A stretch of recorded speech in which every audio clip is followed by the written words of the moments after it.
everybody. Welcome to AJS News. This is video 2 of 2 for today. But first, a word from your sponsors, Us and Extra Wallets. Guys, Father's Day sale.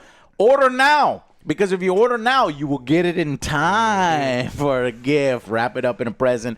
This is the time of year we sell the most of these. It's the best gift, the highest discount that we can offer, up to 50% off. Type AJS in there. Use that link down below. Go check out all the really cool gadget products. What guys love gadgets? There's Every also an guy incredible loves duffel bag gadgets. that I use pretty much. It's my gym bag. It's awesome. Check it out. Plus, the greatest thing is it goes to supporting the show. We get a percentage, and we thank you so much for it. So thank you so much for working with us. And Alex, tell us what the hell else has been going on in gaming news. Apple is apparently wanting to make its own Steam-like game launcher. Yeah. Because we don't need no more launchers. they want you to have more launchers. Because people on Macs want to play video games too, and this is an opportunity for Apple to make a storefront where, again, they create nothing. Yeah. And they charge you a huge amount of money. Up to 30%. And look, Steam does the same thing, and people don't like when they do it. That's why Epic went after Steam for a long time, and it's like, but this is something that totally makes sense for them.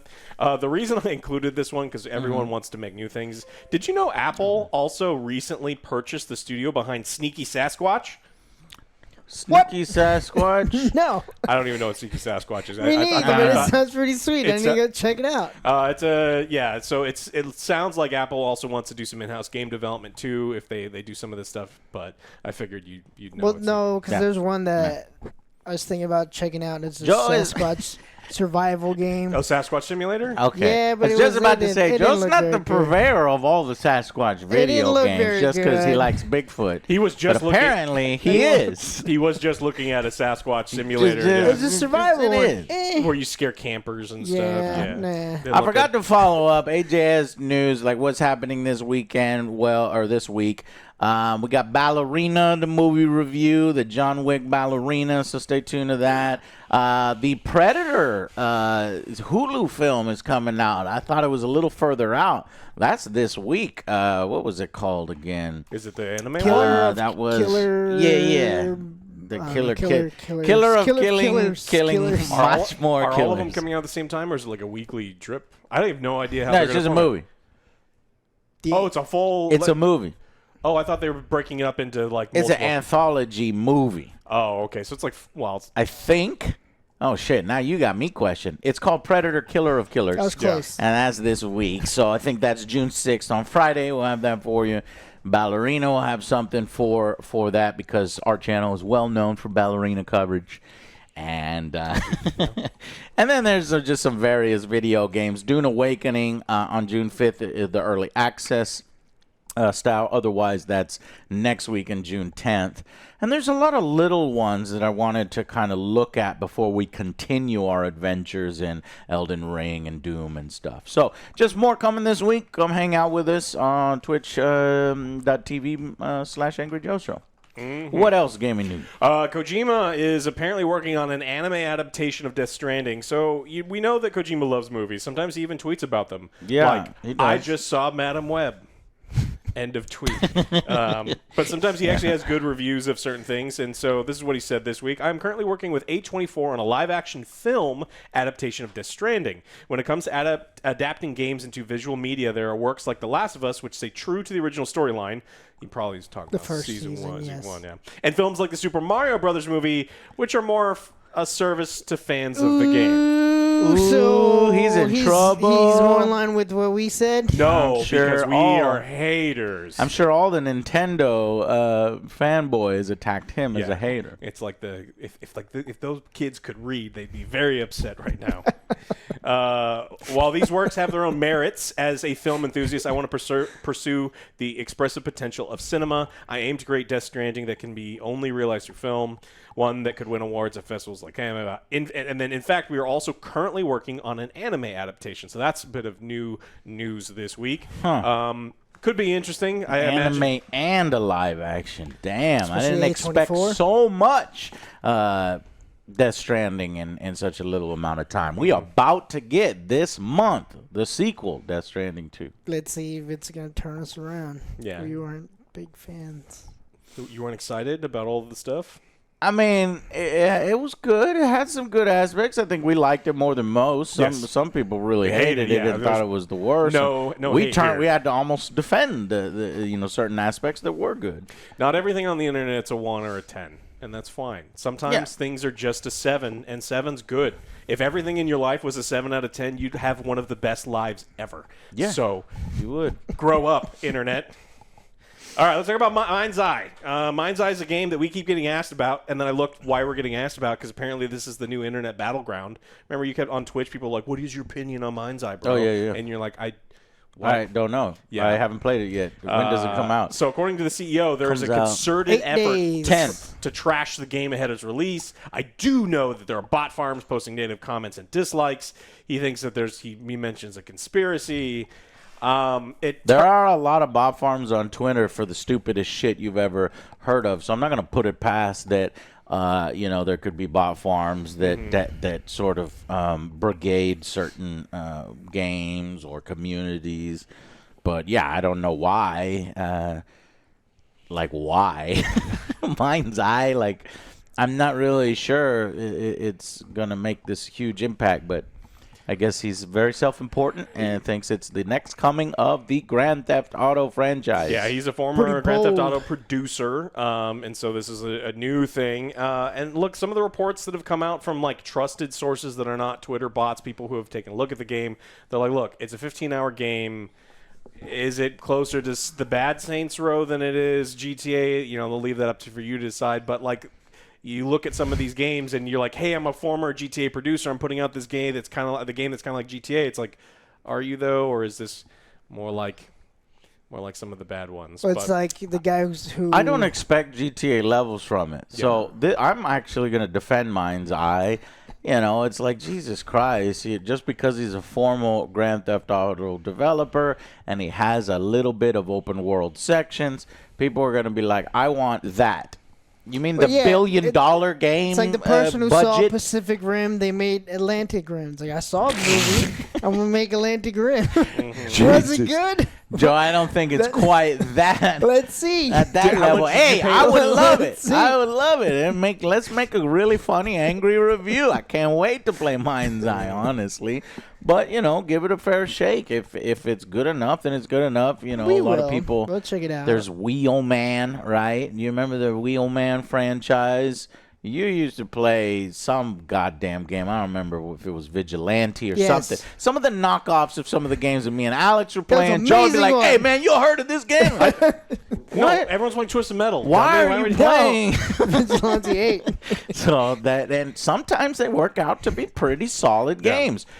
Getting the point that Alex just said, that 7 out of 10, if you have a bunch of 7 out of 10s, you're having a great life. Yeah. So maybe it is a 7 out of 10. As long as the price is right. And so that's where some of the people are worried that it being a $60 game. But honestly, I don't know. I haven't looked at enough of the stuff. I don't think anyone has seen enough of the stuff other than those people under NDA, and they're not being, they're not revealing any of that. Well, thank God he didn't go $80 game like Nintendo. Quadruple A. Or 70. So I think 60 is reasonable to ask for, especially if he's got some open world elements and he's trying to do a little bit of that GTA stuff. We'll see. Mm-hmm.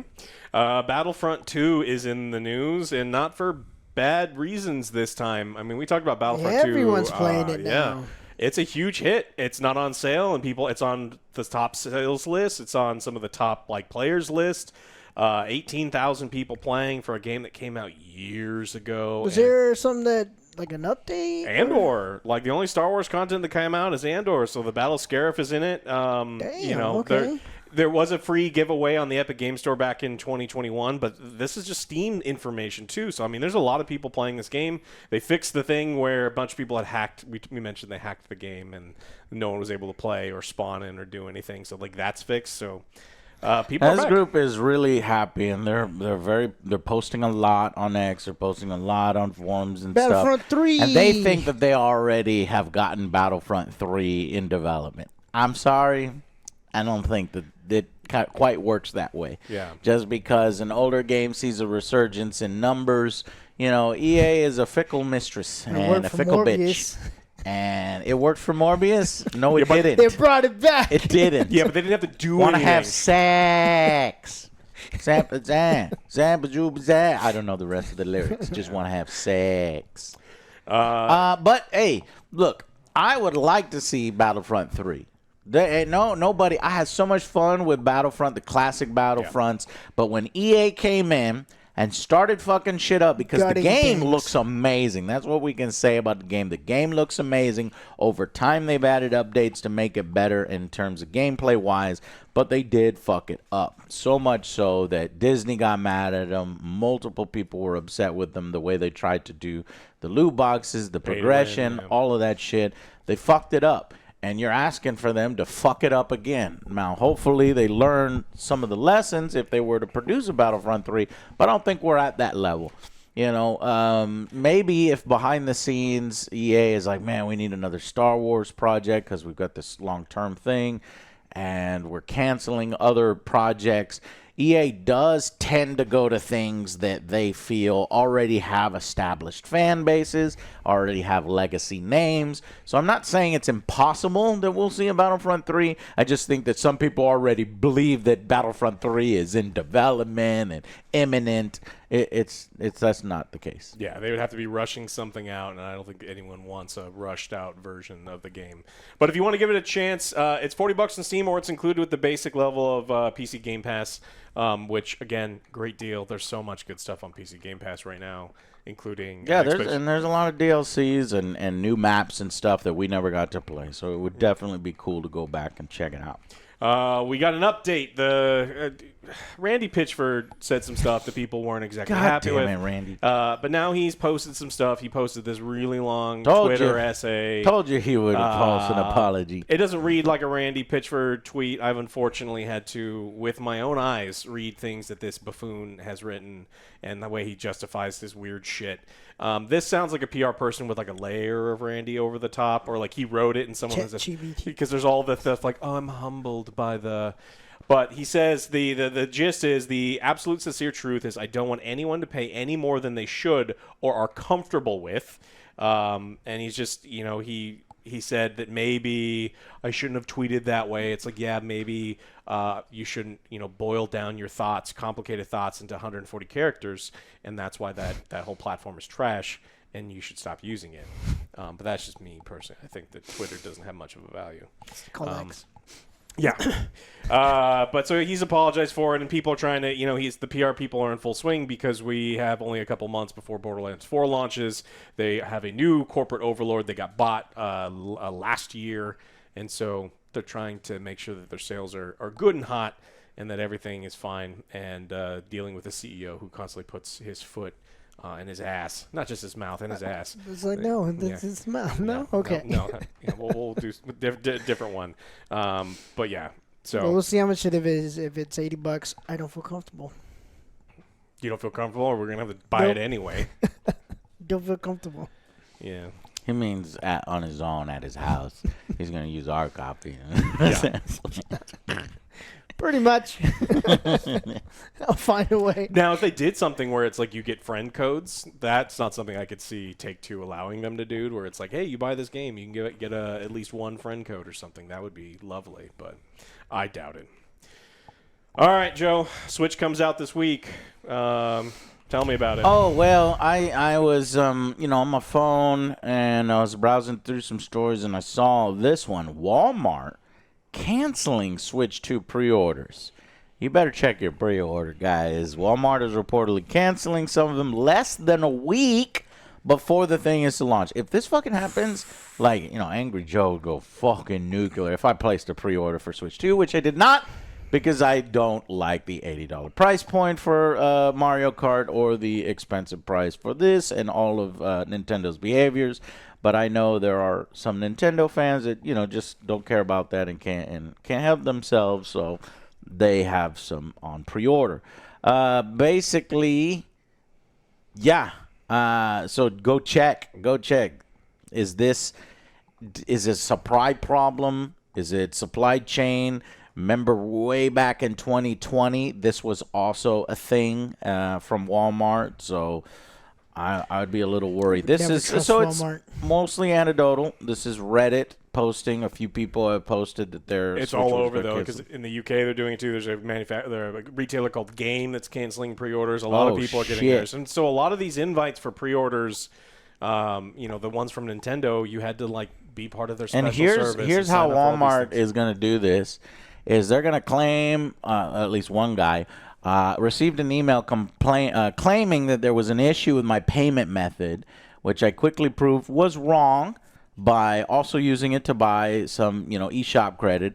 Additionally, I was able to confirm my store will have 60 total consoles for pre-orders and in-store purchases, which was much lower than they anticipated. So they're probably just randomly shooting up. Oh, there's a problem with your payment method. Bullshit! I have that money in there waiting. It's just, yeah. So fuck Walmart for doing stupid ass shit like that, especially for people who, spend all the time, money, and effort to make their pre-order because these companies are like, pre-order, you're not going to get it. And then they fuck up. There should be something. There should be some compensation involved for that, because especially if you're putting money down, right? They're making money off your money. So maybe a little $5 off something in Walmart. I don't know. But, yeah, this just keeps getting worse. So the account showed canceled a week after they did a pre-order. So just check. According to Game, they didn't give a reason to any of the people. They're just like, sorry, your things are canceled. They're like, we're really sorry. We'll work to reinstate as many. It just sounds like a supply issue. Like they probably ordered 1,000 of them and 800 shipped. And so it's like you're going to have to figure out who you're going to... Scalpers. It is a supply issue, yeah. Also found a positive news story. This was 3 days ago. Zenamax QA Union reaches a tentative contract agreement with Microsoft, which is including some substantial across-the-board wage increases, worker protections, and more. So it's very rare that we get one of these video game unions that scores a win like this. We have to spread the word and give some congratulations. So 2 months after voting to authorize a strike, the finish line is in sight now. Let's see. Let's get a statement here from Senior QA Tester and Zenamax Workers United CWA Bargaining Committee member Paige Branson said, QA workers from across the country continue to lead the charge for an industry-wide change. Going toe-to-toe with one of the largest corporations in the world isn't a small feat. This, though, is a monumental victory for all current video game workers and those who will come after. So they're getting some across-the-board wage increases, and that clearly acknowledge the QA workers' contributions to video games that they help create.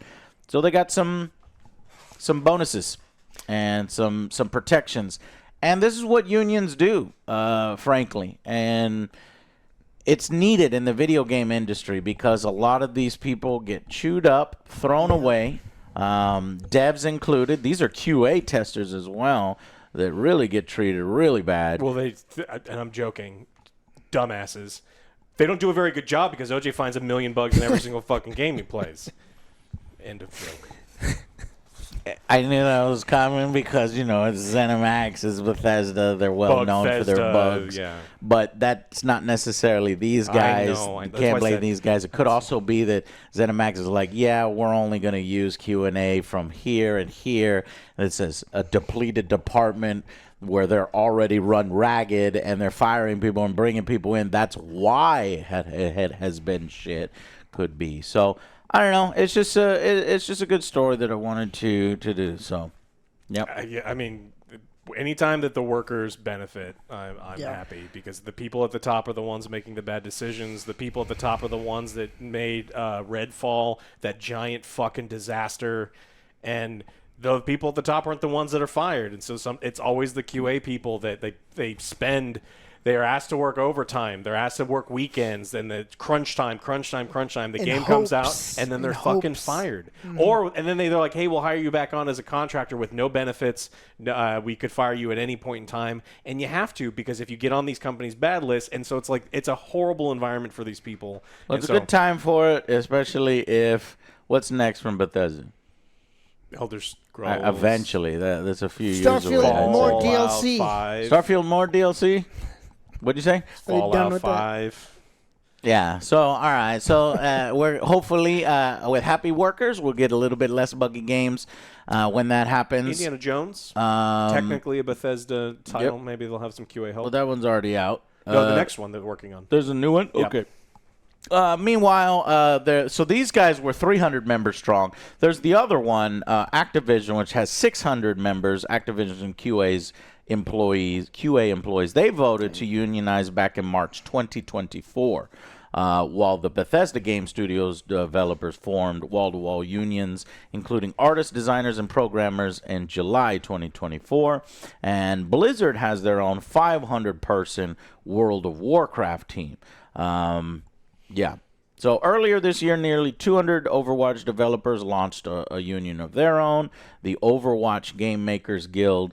Game developers also launched the first industry-wide union in North America in March 2025. So that was very recent. Open to anyone in the North American game industry, regardless of studio and current job status. So, good stuff. There you go. Not too bad. It's a win for now. For now. Yeah, I'm worried when the pendulum swings. I their way know. and they're like, That's what I'm worried about too. But Yeah. Video game industry is very hard. It is. And there's lots of high turnover there. So any small amount of concessions, $1 more in pay, all this kind of shit helps, and some protection. So good on the developers and good on the QA testers. Thank you guys so much for watching and supporting the show. Right now, remember, big Father's Day sale is happening right now. You get it now in time for Father's Day with up to 50% off. This is the time of the year. This goes to supporting the show and getting an awesome gift for your friends and family. That's it for this episode. We shall see you as we bring you more content this week and on the next Angry Joe Show. Bye, guys.